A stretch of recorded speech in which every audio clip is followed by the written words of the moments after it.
that our young girls are allowed to dress and look like prostitutes. Don't you dare get mad at me. I'm speaking the truth and you know it. I don't care about your feelings. This is God's truth, and I'm anointed to preach the gospel in truth. Something is wrong when you allow your daughter to walk out of the house dressed provocatively, sexually inviting.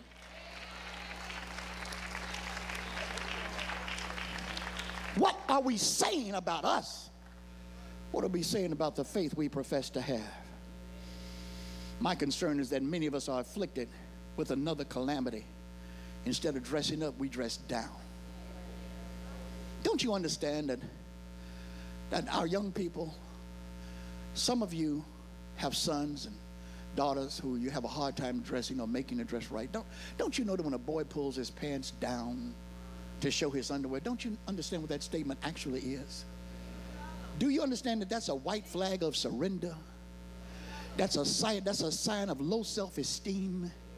Don't you know what that boy is saying is, I'm not going to become anything. I'm not going to achieve anything. I'm not going to be able to do anything. So therefore, I don't care about anything. Do you understand that?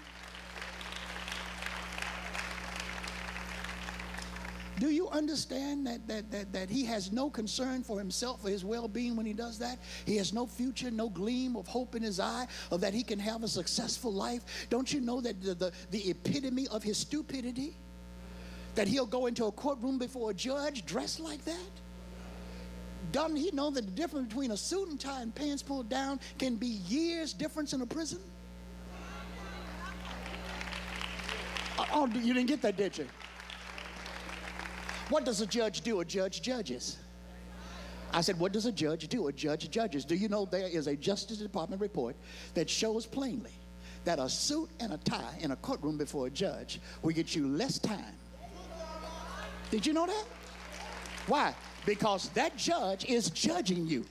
He's looking at you, and if he says to you, well, you didn't even care enough to dress up to come into this court, why should I care about how much time I give you? If you didn't care enough to put on some decent clothes and you're going to stand up in front of me with your pants down, I'm going to give you the maximum. Well, what do you think God is saying? And don't get me wrong. I don't believe every man and woman in church got to have a suit and tie. I don't believe a man's got to wear a suit and tie every Sunday. I don't believe a woman's got to wear pumps or heels. I don't believe you got to have a string of pearls around your neck. I don't believe it either. But I think there's a way we want to come before God. And I think there's a way we don't want to come before God. I think there ought to be some process. Y'all pray with me or pray for me. The problem in our church today is people are disrespecting the reverence, the sanctity of the spiritual experience. You're not just coming to church as you are. You're coming to church the way you are. It's your mindset. You'll dress up for the nightclub, but you won't dress up for God. Are you kidding me? There's got to be a process in your mind of what am I going to wear tomorrow. You don't get up in the morning and decide what you're going to wear. You have a plan. If you know you're coming forward, what if God, okay, what if God said to you, okay, I'm going to give you an appointment to meet me Monday morning at 10 a.m. in my heavenly office. What are you going to wear to go meet with God? Are you going to tell me you're going to put on your t-shirt and your flip-flop shoes with your ugly toes sticking out? And you're going to go into the office of God with flip-flops on and jeans and an old dirty t-shirt? Are you serious? No, you're going to find the best that you have. And why is that if people don't understand? Because dressing is sacrificial. It means this. It means this. In the Old Testament days, you couldn't kill the skinny sheep or the skinny calf or the sickly ewe or the sickly goat or ram and offer that to God. That would not be an acceptable offering, because you're just killing something that's about to die anyhow. So the offering would have to be the best of what you have. the fattest calf, the healthiest ram, the healthiest bullock. You could just give God something sickly and dying. You have to give God something that made the statement that I'm giving you my best. That's what sacrificial worship is about. And we still make that sacrifice. We make that sacrifice in our decision as to how are we going to come before the Lord today.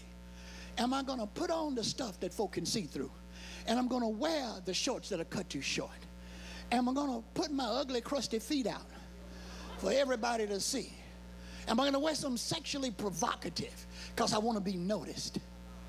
Are you going to come into God's house dressed like that? Again, I preface, you don't have to put on a suit and a tie and pumps and heels and earrings. You don't have to wear big hats if you don't want to. But it's all right if you do want to. The point of the matter is, it's not what we wear, it's what's in us that determines what we wear.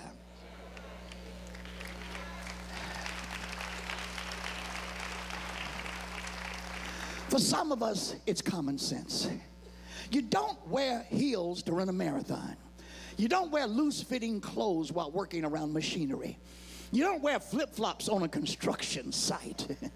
Yeah, our clothing is one of the most elemental forms of communication. Long before our voice is heard, our clothes are transmitting multiple messages. From our attire, other people immediately read not only such things as our sex, our age, our national identity, our socioeconomic status and social position, but it also reads and indicates our mood, our attitudes, our personality, our interests, our values. If you don't care about yourself, why should I care about you?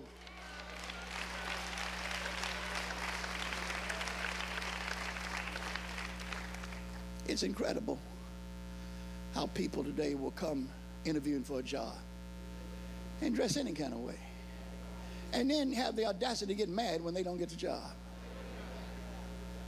Why should this be? We spend our lives making judgments based on appearance and then testing those judgments in our subsequent relationships. In this way, we become rather adept at the process.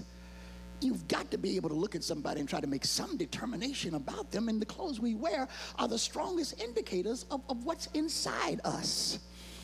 If you wear something inappropriate, that means there is an inappropriate, and there's an inappropriateness about you. There's something askew in your head. If you come to meet with me, Pastor Apostle, and you come into my office in a halter top and hot pants, I don't know what you're trying to do, but you ain't getting nothing here.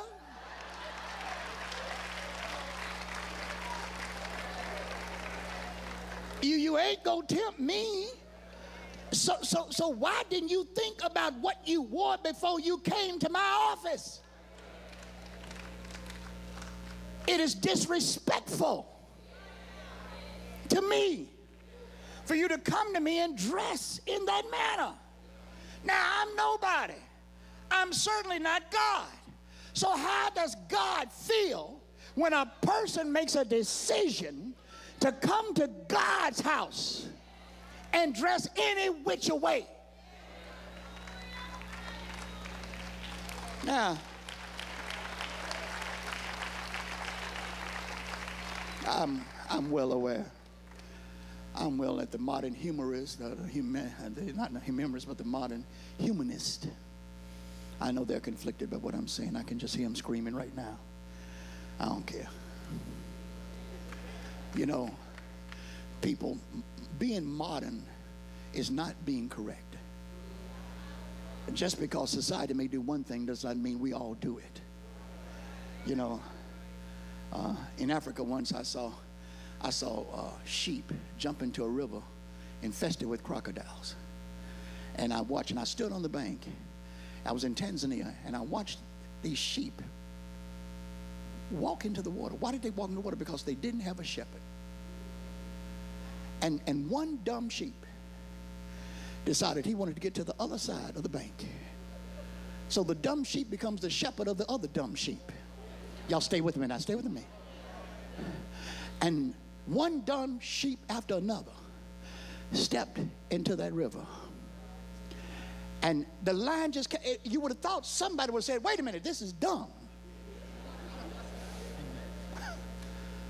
And one by one, those sheep began to disappear below the surface, and all you saw was a pool of blood that rose to the top.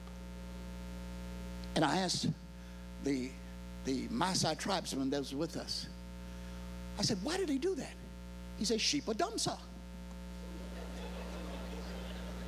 They're dumb, they're stupid. They don't see the first one getting devoured. So they keep going. Well, are we like sheep? But see, the Bible uses sheep as a metaphor for us. Stay with me.